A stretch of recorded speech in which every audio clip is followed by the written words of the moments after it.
Hello everyone, good morning. কেমন আছো সবাই? আশা করি ভালো আছো, যে যেখানে আছো সুস্থ আছো, আর আমরাও অনেক ভালো আছি। তো আজকে হচ্ছে বুধবার, আর এখন বাজে সকাল 10টা। তো আজকে ভিডিওটা এখন থেকে শুরু করলাম, প্রথম থেকে শেষ পর্যন্ত দেখো, আশা করি তোমাদের ভালো লাগবে। তো অনেকগুলো জামা কাপড় জমা হয়েছিল, এই কয়েকদিন তো বৃষ্টি পড়ছিল, ধোয়া হয় নাই। তো আজকে কিন্তু অনেকটাই রোদ্রু উঠেছে, ওই জন্য আমি জামা কাপড়গুলো সব ভিজিয়ে নিচ্ছি। তো ঘুম থেকে উঠে আমার ঘর ঝাড়ু দেওয়া হয়ে গেছে, বিছানাটা তোলাও হয়ে গেছে। তো এবারে আমি কাপড়গুলোকে ভিজিয়ে নিই, নাহলে রোদ্রুটা আবার কোন সময় চলে যাবে, বৃষ্টি আসবে। তো ওই জন্য কাপড়টাকে ভিজিয়ে রেখে আমি চলে আসলাম বাসন মাজার জন্য। তো আগে থালা বাসনগুলো মেজে নেই, তারপরে আমি জামা কাপড়গুলো ধুয়ে নিব। তো থালা বাসনগুলো প্রথমে মেজে নিচ্ছি। তো এখানে বাসন মাজার সাবান আর ছাই দিয়ে মাজছি, কারণ ছাই দিয়ে মাজলে পরে কিন্তু অনেকটাই পরিষ্কার হয় থালা বাসনগুলো। আর সাবান দিয়ে মাজার থেকেও বেশি কিন্তু ছাই দিয়েই পরিষ্কার হয়। তো এই জন্য দুইটা মিক্স করে মাজলে কিন্তু ভালোই হয়। তো বাসনগুলো আমার এদিকে মাজা হয়ে গেছে, তো এক এক করে আমি ধুয়ে নিচ্ছি।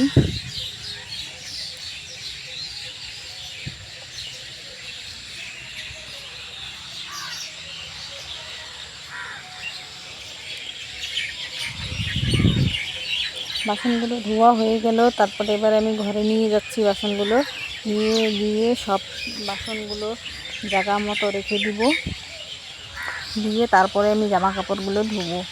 তো বাসনগুলো আমি ঝুড়িটাতে রেখে দিচ্ছি, তো জলগুলো ঝরে যাবে এখানে।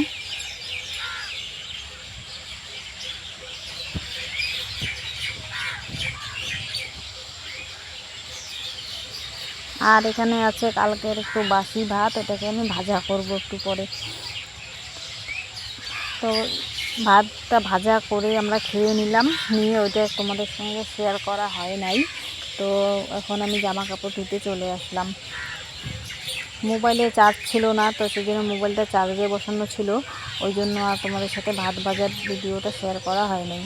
তো খাওয়া দাওয়া তো আমাদের অনেকক্ষণই হয়ে গেছে। তো জামা কাপড়গুলো ভিজানো ছিল, তো আমার ছেলেকে আমার বোন নিয়ে গেল, তারপরে আমি জামা কাপড়গুলো ধুতে আসলাম। আর যদি ও থাকে তাহলে কলের পাড়ে এসে কতবার ভিজে যায়, আর এমন করে অনেকটাই ওর সর্দি লেগে গেছে। বাচ্চা মানুষ বুঝে না, সারাদিন জল ফেলে, শুধু জল দিয়েই ফেলে। তো ওই জন্য ওকে বললাম একটু তুমি নিয়ে যাও, আমি জামা কাপড়গুলো ধুয়ে নিই।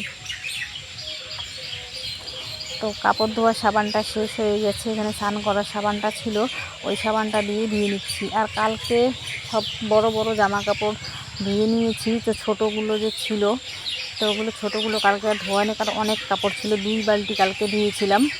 তো ওই জন্য আর আজকে এগুলো কাপড় ধোয়া হয়নি, তো এগুলোকে আমি আজকে এই জন্য ধুচ্ছি। আর অতগুলো ধুবো, মেলারও জায়গা নাই, ওই জন্য কালকে কিন্তু অতটা ধোয়া হয় নাই।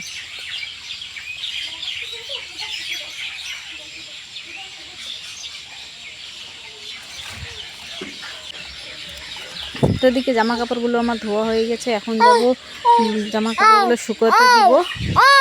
ওই দেখো এদিকে আমার ছেলেও ভয়ে জবাব দিচ্ছে এখন।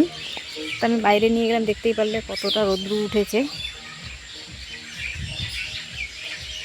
তো জামা কাপড় ধুয়ে স্নান করে চলে আসলাম, এবারে বসাবো রান্না। তো আমার বর এখানে নিয়ে আসছে শামুক, এগুলো রান্না করবে। আর আমি কোনো জীবনেও এই শামুকগুলো রান্নাও করি নাই আর খাইও নাই, তো আমার বর নিজে আজকে রান্না করে খাবে।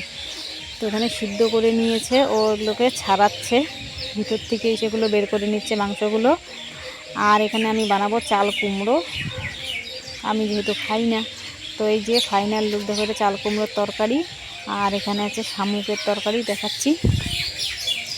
তো আজকের ভিডিওটা এই পর্যন্তই, কেমন লাগলো অবশ্যই জানাবে ভিডিওটা।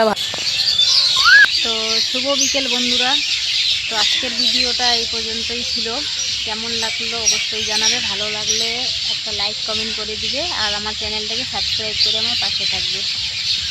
টাটা, দেখা হচ্ছে নেক্সট কোনো ভিডিওতে।